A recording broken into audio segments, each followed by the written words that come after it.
आपसे हम सभी रूबरू हो रहे हैं। 3 तारीख को जो हमने एक प्रेस कॉन्फ्रेंस की थी, उसमें एक बर्निंग इशू जो पूरे जम्मू को जिसने घेर के रखा हुआ है, इल्लीगल माइनिंग को लेकर, उसको हमने उजागर किया था। और यकीनन कहीं ना कहीं सरकार भी उससे सत्ते में भी आई और सरकार को भी लगा कि बिना आग के धुआं नहीं होता है। अगर ये registered unit holder ultimately media में इतने ना सिर्फ भावुक हुए हैं बल्कि अग्रेसिव भी हुए हैं, इसका मतलब हालात बहुत ज़्यादा ख़राब है। और रिवर तवी को लेकर अक्सर हम लड़ाई लड़ते रहे हैं कि जो ऑनरेबल हाई कोर्ट ने माइनिंग को स्टे किया है वो गवर्नमेंट को स्टे वकेट कराना चाहिए, क्योंकि ये रिवर तवी कईयों घरों की रोजी रोटी होने के साथ साथ सरकार का भी एक बहुत बड़ा साधन है। ये नेचुरल बेड मटेरियल है और गवर्नमेंट का ये रिसोर्स है, ये मेरा या आपका रिसोर्स नहीं है। गवर्नमेंट उसको आउटसोर्स करती है, उससे कईयों घरों की रोजी रोटी चलती है। लेकिन बदकिस्मती ये रही कि ऑनरेबल हाई कोर्ट की नज़रों में वो फाइलों में बंद है और सरेआम उसमें माइनिंग चलती है। और उसे अपनी माइनिंग की चोरी को छुपाने के लिए सरकार के चंद महानुभावों ने हम यूनिट होल्डर्स को बलि का बकरा बनाया। विशेष करके तवी के अंदर जो 14 जो स्टोन क्रशर्स हैं और जो बजालता बेल्ट में 8 स्टोन क्रशर्स हैं, अननेसेसरली हमें हरास किया गया। और पिछले तकरीबन 10 महीने से एक हंसती खेलती इंडस्ट्री, एक ऐसी इंडस्ट्री जिससे कईयों घरों की रोजी रोटी जुड़ी हुई थी, कईयों घरों का संसाधन हम लोग जुटाते थे, उसको बिल्कुल ब्लैंकेट बैन बंद करके सील करके रख दिया है। जो हमारी पीड़ा में जैसे अग्नि में तेल का और घी का काम उस सील ने किया है। हम सरकार का भी शुक्रिया करेंगे कि हमारी उस प्रेस कॉन्फ्रेंस के बाद कहीं ना कहीं सरकार जागी और 4 तारीख को सरकार ने इस इल्लीगल माइनिंग को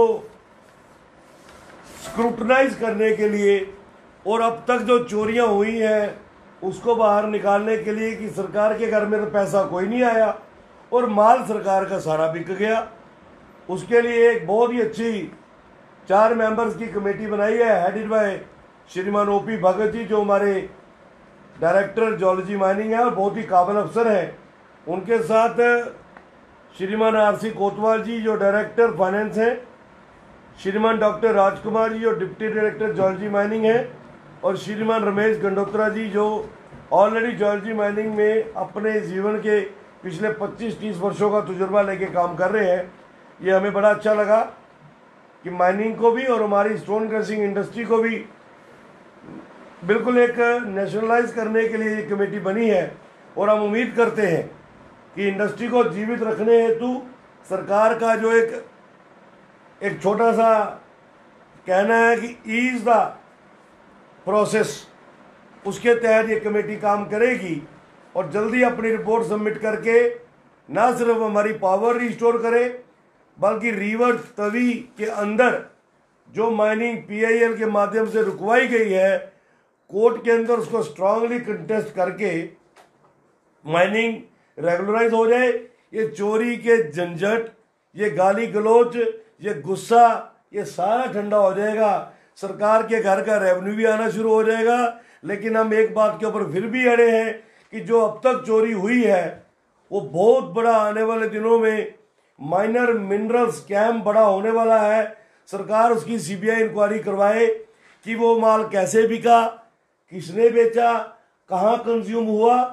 बीइंग ए सिटीजन, शहर के नागरिक होने के नाते, तभी के चौकीदार होने के नाते हम सरकार को हर उस पॉकेट की जानकारी देने को तैयार हैं जहां से माइनर मिनरल चोरी से निकला और कहां कंज्यूम हुआ, उसका भी विद डाटा हम देने को तैयार हैं, बशर्ते कि सरकार उसकी जानकारी लेना चाहती है कि नहीं लेना चाहती।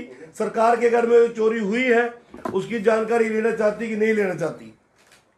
मित्रों, हमने उस दिन जो जियोलॉजी माइनिंग डिपार्टमेंट के हमारे डीएमओ जम्मू पे एलिगेशंस लगाए थे, उन एलिगेशंस को ऑथेंटिकेट किया हमारी ऑनरेबल हाई कोर्ट ने, जस्टिफाई किया हमारे साथ, हमें इंसाफ दिया कि हम जो लड़ाई लड़ रहे हैं एक तो हमारी यूनिट इंडस्ट्री को बंद कर रखा है 10 महीने से। एक इंडस्ट्री खास करके स्टोन क्रशर वाला अगर किसी भी कारण से 1 महीना भी बंद रहता है बिना प्रोडक्शन के, बिना सेल के, उसको 4 से 5 लाख रुपया स्टेशनरी खर्चा पड़ता है यूनिट होल्डर को। तो 10 महीने से हम बंद थे तो तकरीबन 50 लाख रुपया हमारे ऊपर बर्डन पड़ गया। उसके ऊपर हमारे श्रीमान अंकुर सचदेवा जी ने पहले फरवरी में एक फटका दिया जो नाजायज था। अभी उसका हम दुखड़ा सरकार के आगे और ऑनरेबल कोर्ट में रो रहे थे और उसको सेटिस्फाई करने का प्रयास कर रहे थे। तो 27 अप्रैल को एक एक फटका और दे दिया, किसी को 90 लाख, किसी को 75 लाख, किसी को 1 करोड़, किसी को 1.25 करोड़, जो हमारे आपे से बाहर था, जिसके कारण हम 3 तारीख को हम अपना आपा भी खो बैठे और गुस्से में आकर बहुत कुछ हमें बोलना भी पड़ गया अपनी डिफेंस में। लेकिन कहीं पर भी वो किसी को हर्ट करने के लिए नहीं था। जिनके लिए भी वो बात कही गई उनको सिर्फ एहसास होना चाहिए था कि आपने किसी को कितना सताया होगा कि वो परिवार इतने दुखी हो गए होंगे कि उनको आपके खिलाफ सड़कों पे उतरना पड़ा। तो हम आपके माध्यम से ऑनरेबल हाई कोर्ट का आभार व्यक्त करते हैं जिन्होंने इस सिख होती इंडस्ट्री को फिर से जीवित किया है और उस पूरी प्रोसेस को स्टे कर दिया है।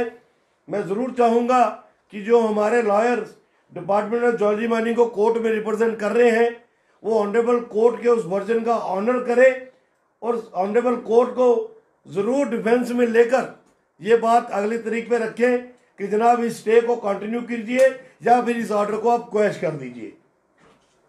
मित्रों, इस माइनिंग के दौरान, इलीगल माइनिंग के दौरान हमने आपसे कहा था कि डीएमओ साहिबान कुछ भी अकेले नहीं कर रहे हैं, उसके पीछे बहुत बड़ी कोई ताकत है। वो बड़ा ही सीधा साधा सरल सा बच्चा है और मुझे लगता है कि उसकी बॉडी को देख के तो दूसरे को लगता ही नहीं होगा कि ये किसी न किसी तरीके से कहीं तानाशाही कर सकता होगा। लेकिन उसके पार्ट में सबसे बड़ी नालायकी जो हमें लगती है वो ये कि बीइंग ए डीएमओ उसको अपना एयर कंडीशन ऑफिस और अपनी एयर कंडीशन गाड़ी, इन 2 कामों के अलावा वो कुछ नहीं करता है। जबकि मैं भी इस इंडस्ट्री से जुड़ा हूँ, पिछले 25 वर्षों से हम सभी जुड़े हुए हैं और 10 डीएमओ के साथ हमने काम किया है। डीएमओ को अपने इलाके में होना होता है, जो उसके पास इलाका होता है। दिन रात की रखवाली उस प्रोडक्ट की करनी पड़ती है, माइनर मिनरल की, जिसके लिए उसको माइनिंग अफसर लगाया होता है। लेकिन हमें अफसोस लगता है कि हमारे डीएमओ भाई साहब अधिकतर समय अपना मोबाइल पे या अपने एयर कंडीशन ऑफिस पे या गाड़ी में लगाते हैं। हाँ, उनकी सहायता उनके 2 सहायक बड़े अच्छे तरीके से करते हैं। जैसे मैंने आपको पिछली बार बताया था, श्रीमान भारत भूषण जी जो सेक्शन अफसर है और श्रीमान भानु प्रताप जी जो उनके गाड़ी का जो उनकी गाड़ी चलाते हैं, इन्होंने एरिया बांटा हुआ है। भानु प्रताप जी जो अखनूर एरिया से गुराई करते हैं, उसका एक सबूत हमारे हाथ आया है कि स्टोन क्रशर वाले से जबरदस्ती पैसा जब लेते हैं तो कैसे लेते हैं। हमारे किसी एक यूनिट होल्डर को एक बार उन्होंने इतना तंग किया कि मुझे आज ही पैसा चाहिए। उन्होंने कहा मेरा काम नहीं चल रहा, अभी पैसे नहीं है। उन्होंने बोला कुछ भी करके मेरे खाते में डालो। सरकारी कर्मचारी के खाते में जब कोई पैसे डालता है तो मित्रों आपसे कुछ छुपा नहीं है। ये देखिए भानु प्रताप सिंह के अकाउंट की स्टेटमेंट, 25,000 रुपया एक यूनिट होल्डर को उसके अकाउंट में डालना पड़ा। कोई खुशी से किसी के खाते में पैसे ऐसे नहीं डालता, और वो भी कर्मचारी। रैंक देखो उसका क्या है, ड्राइवर, डीएमओ का ड्राइवर। वो कहीं कमिश्नर सेक्रेटरी का ड्राइवर होता तो हमें लगता था कि भैया अप्रोच वाला आदमी है। एक डीएमओ का ड्राइवर क्रशर वाले से अपने खाते में पैसे मंगवा रहा है। अब आप इसको कैसे गवर्नमेंट तक पहुंचाते हैं, क्योंकि आईना आपने दिखाना होता है, वो आपका काम है। हम शुक्रगुजार हैं डायरेक्टर ज्योलॉजी माइनिंग के कि हमारी प्रेस कॉन्फ्रेंस के बाद उन्होंने ये जो सरगना एक गैंग चला हुआ है अंडर द बेल्ट ऑफ हमारे डीएमओ श्रीमान अंकुर सचदेवा जी, भारत भूषण जो सेक्शन अफसर है, जो बजालता के अंदर तूते दिखुई, हमारे फ्लाई मंडाल में जितना भी एरिया है, जो भी पॉइंट से यहाँ से गाड़ियां निकलती हैं, वहां से उगाई करता था, आरएसपुरा से उगाई करता था, उसको इन्होंने इमीडिएटली जो है 5 तारीख को अटैच कर दिया विद स्ट्रिक्ट इंस्ट्रक्शंस कि वो फील्ड में कहीं नहीं जाएगा और डायरेक्टर ऑफिस में बैठ के डायरेक्टर के दिशा अनुसार काम करेगा। तो ये हमारे इशू को हाईलाइट करने के बाद कुछ बातें सामने आई हैं जो आपके साथ आज हमें साझी करनी थी, वो मैंने की है। इसके अलावा हम अपनी लड़ाई सिर्फ स्टोन क्रशर्स वाले ही नहीं, इलीगल माइनिंग के खिलाफ जो लड़ाई है वो हम जारी रखेंगे तब तक जब तक तवी को पूरा रैशनलाइज करके ओपनली खोल नहीं दिया जाता, हर परिवार के लिए, हर ट्रॉली वाले के लिए, हर टिप्पर वाले के लिए, यहां तक कि हर घोड़े और खच्चर वाले के लिए भी। और जब तक ये जो अब तक मटेरियल चोरी हुआ है इसकी सीबीआई इंक्वायरी करा के सरकार के घर में वो 300-350 करोड़ रुपया वापस नहीं लिया जाता, इलीगल माइनिंग के खिलाफ हम ये लड़ाई अपनी जारी रखेंगे। धन्यवाद।